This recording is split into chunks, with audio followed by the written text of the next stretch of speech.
190 million pound case کا فیصلہ ظاہر ہے کہ آج بھی نہیں سنایا جا سکا ہے، لیکن ابھی پروگرام شروع کرنے سے پہلے جب ہم آف ایئر تھے تو آپ کچھ ڈیٹیل شیئر کرنا چاہ رہے تھے اس کیس کا، کچھ پس منظر جو ہے میں چاہوں گی کہ آپ ہمارے دیکھنے والوں سے ضرور شیئر کریں، پھر جو آج ہوا ہے اس پہ بھی آتے ہیں سر۔ بہت شکریہ آسمہ اقبال صاحبہ۔ دیکھیں جو 190 ملین پاؤنڈ ہے جو برطانیہ سے ضبط ہوا،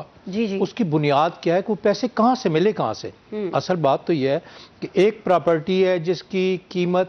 1 ملین تھی اور وہ خریدی ملک ریاض صاحب نے 190 ملین پر۔ اس کے بعد جو اچانک اتنے پیسے ایک اکاؤنٹ سے دوسرے اکاؤنٹ میں شفٹ ہوتے ہیں تو اس کے بعد جو ہے وہ برطانیہ کی ایجنسی وہاں پڑتی ہے اور وہ پیسے ضبط کر لیتی ہے۔ پہلے یہ تو پتہ کرنا چاہیے کہ وہ کس کی 1 ملین پاؤنڈ کی جو ہے پراپرٹی تھی جو 190 ملین پہ، کیا میاں نواز شریف صاحب کا بیٹے کا نام اس میں ہے، کیا اس کی پراپرٹی تھی؟ ایک تو بات یہ۔ دوسرا یہ کہ وہ پیسے جب آئے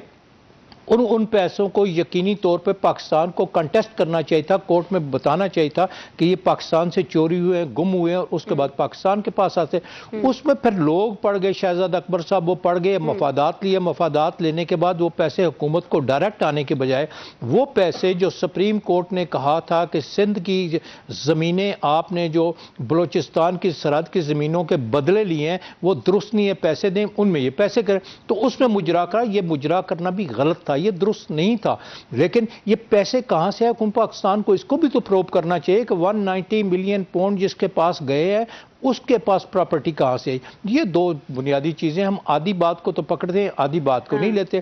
ظاہر سپریم کورٹ کی میں جب گئے ہیں تو عمران خان صاحب نے وہ ڈائریکٹ پیسے جو پاکستان کے پاس آنے تھے ملک ریاض صاحب کے حوالے کر دیے اور ملک ریاض صاحب نے وہ سپریم کورٹ میں دیے، تو یقیناً یہ بدعنوانی تو ہے، اس میں تو کوئی شک نہیں۔ پیسہ وہاں موجود ہے، لیکن اگر پیسہ چلا جاتا تو بدعنوانی میں آتا، جو پاکستان کو تھوڑی کوشش کر کے ایفرٹ کر کے وہاں پر کیس کر کے ثابت کر کے لینا تھا، وہ ذرا وقت لگتا، لیکن اس کو بھی ظاہر شہزاد اکبر صاحب انہوں نے کو اپنی فنکاری دکھائی جس کی بنیاد پر وہ پاکستان میں براہ راست آنے کے بجائے بالواسطہ طور پہ سپریم کورٹ کے پاس جمع ہوئے، جو درست بات نہیں تھی۔